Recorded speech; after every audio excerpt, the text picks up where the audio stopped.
Playing Beyond Good and Evil in 2024 for the first time is definitely a surprising experience, because of how familiar yet fresh it feels compared to modern games. My context is that I missed a lot of early 2000s games because I didn't have neither consoles nor PC good enough to run them, and by the end of 2000s I was more focused on playing current games that would fry my system instead of catching up on the classics. So, with its obvious inspirations from the Zelda classics while having clunky combat and unstable camera on PC, it still manages to surprise even today. Turning on the subtitles upon every launch of the game will be a required task if you wanted to read what the characters are saying, as they are saying a lot. I assume that for 2 decades since the release there has been a workaround to keep the subtitles always on, but I'm too lazy to look for it, as in current age of gaming it's a pure luck that 20-year-old game runs almost flawlessly on a modern machine. Camera may be a mess, sure, but let's remind how bad cameras were in games of the early 2000s.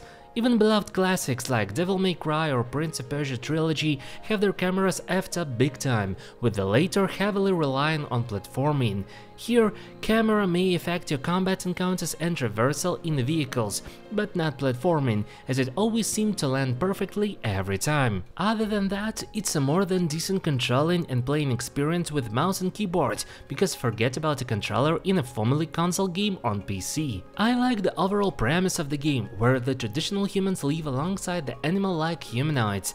Our main companion for the large portion of the game is Paige, a big bipedal pig-like humanoid that only has the visual resemblance of an animal, while walking, speaking and acting like a human protagonist, Jade. This illustration of animal-like humanoids may be perceived by some as vegan propaganda that only separates lesser creatures like amphibia and insects as only worth of investigation and data collection, while all the animals are simply depicted as equal to humans in all sorts. But the rules of non-violence obviously do not apply against DOMs, the alien monsters, and their humanoid minions. Jade is definitely one of the better protagonists in video games, even according to the current terms of measurement. She is a professional journalist making her money by shooting photos for local branch of Nature journal, while being somehow capable of acrobatic combat with a staff, a detail that we never see an explanation for. The ending of the game explains a lot of her natural abilities, the choice of her nickname Shani,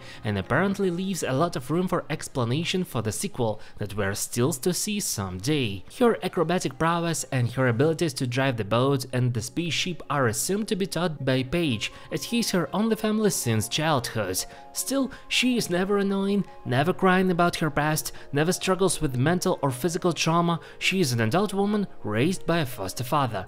And that's it. And it seems that their problems start with another delayed payment for electricity, meaning their energy shield protecting them from outside threats is not working. They accept the task from some shady person to make some photos and eventually find themselves into a whole conspiracy connecting Jade's past, the DOM's alien nature, and the whole totalitarian regime of the local government. And while the story of the game throws a lot of political and social ideas together and tries to fit a personal quest of Jade and her adventures to collect all the photos and pearls from slain enemies, their resolution is left out right after the final battle and closing cutscenes that leave more questions than give answers. So yes, not having a direct sequel after that while planning to have a sequel does not do the game a lot of justice. But overall it works as a Zelda-like adventure that does not require you to buy any Nintendo hardware. The quest includes shooting photos of local fauna, traversing from one dungeon to another, either beating enemies with a stick or stealthily avoiding them at all, beat a couple of bosses, collect upgrades and see the ending. Gameplay-wise, it was overall a satisfying short adventure that can rarely be provided by AAA studios nowadays. You progress the story, enjoy the colorful designs of the characters, NPCs and enemies, struggle with the camera a bit, complete puzzles, and it's all staged, it's all fun, and it brings a nostalgic feeling of older console games that were primarily art forms or pieces of entertainment rather than money-generating projects. With that old schoolness comes a lot of annoying minor details. Once again, camera that can show you whatever but rarely what you want. The targeting with mouse is floaty and annoying, especially in the driving and flying sequences.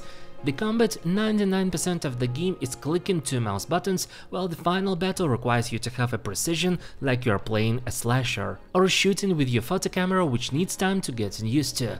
By the way, the final battle also has a second phase where your controls are reversed, so that your chances of survival reduce even further. In this case, you've got 2 options: either suffer through reversed controls or flip around the keyboard and win the game, another piece of interaction that modern games do not have. Even bigger annoyance is the Pearls collection. The progression of the game requires you to complete the story dungeon, collect as many photos of local creatures as possible, gather pearls as a reward for both these activities, and buy an upgrade for your boat, which is also a ticket to another story quest. If you don't have enough, good luck finding them, even with the in-game tracker of pearls. Personally, my biggest problem was during the final upgrade that costs 30 pearls.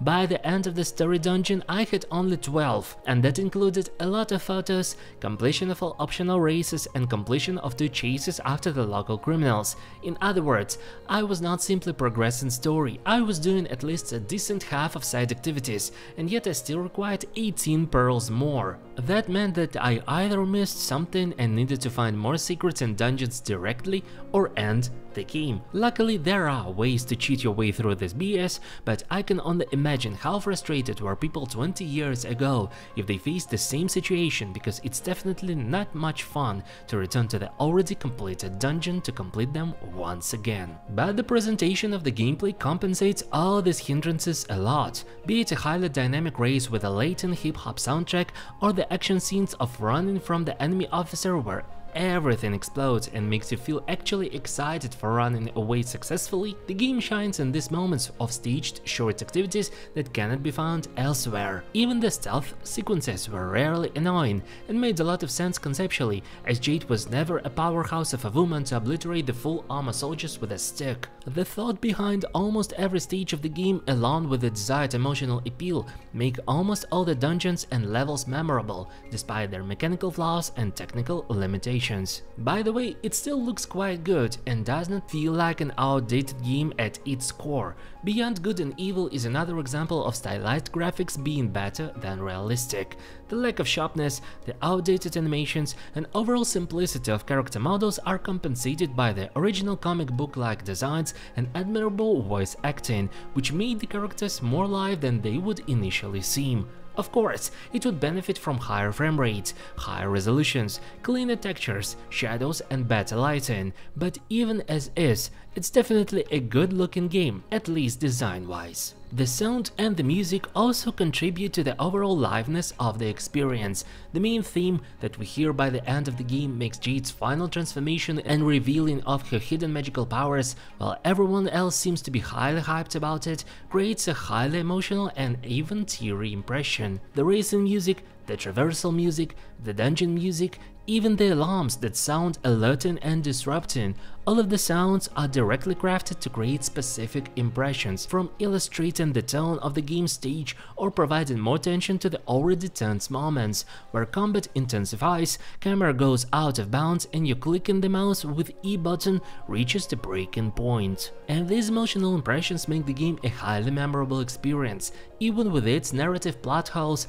mechanical limitations, and gameplay gatekeeping mechanics for which modern Ubisoft would charge additionally to bypass. There is a saying that people may forget what you said or done, but will never forget how you made them feel. Beyond Good and Evil made a lot of people entertained, visually and audibly pleased, while remaining emotionally connected to Jade, Paige, and Double H even nowadays. So yes, along with the second game, if it ever sees the light of day, Ubisoft needs to update the current one, as it's definitely worth experiencing, even for memorable characters and marvelous sound design, but fixing the progression, the controls, the camera, and adding more graphical options to the game would definitely be a more than welcome change.